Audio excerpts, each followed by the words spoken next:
আর অভিভাবকদের জন্য যেটা আমি প্রথম আমার আমার মাস্টার্স আমি যখন ভর্তি হই বা পিএইচ আমার যে ইন্টিগ্রেটেড যে পিএইচডি সেটা প্রথম টপিক আমি স্টার্ট করেছি আসলে মমি অ্যান্ড কিডো প্রোগ্রাম দিয়ে।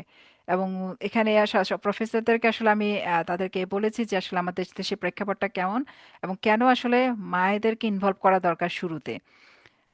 এই জিনিসটা আমার রিসার্চ পেপারে তখন আর ওরা খুবই অ্যাপ্রিসিয়েট করেছে এবং সেটার আদলেই আসলে আমি একটা কোর্স লঞ্চ করেছিলাম, একটা ট্রেনিং প্রোগ্রাম শুরু করেছিলাম। তো আসলে এখনো বাংলাদেশে প্যারেন্টসরাও প্রস্তুত না, তো এটার জন্য আসলে অনেক বেশি অ্যাওয়ারনেস ক্রিয়েট করতে হবে। অনেক মানুষ আসলে বিষয়টা বুঝতেছে না, মনে করে যে মা আবার কি শিখবে। বাংলাদেশে বাবা মারা মনে করে কি বাচ্চাকে 1 ঘন্টা একটা সার্ভিসে দিচ্ছি, আমি ফ্রি এখন, হ্যাঁ, আমি টিভি দেখবো, ভিডিও দেখবো বা কাজ করব, আমার সময়টা ওইদিকে লাগাবো, বাচ্চা যা খুশি করুক। এরকম হচ্ছে বাংলাদেশে মায়েদের টেন্ডেন্সি, বাবা মাদের টেন্ডেন্সি। বাচ্চাকে সাথে বসে যে একটা সময় ব্যয় করবে সেটা মনে করে ওয়েস্ট অফ টাইম আমার জন্য, আমি তো ম্যাডামের কাছে দিয়েই দিচ্ছি, ম্যাডামই শেখাবে যা কিছু শেখার।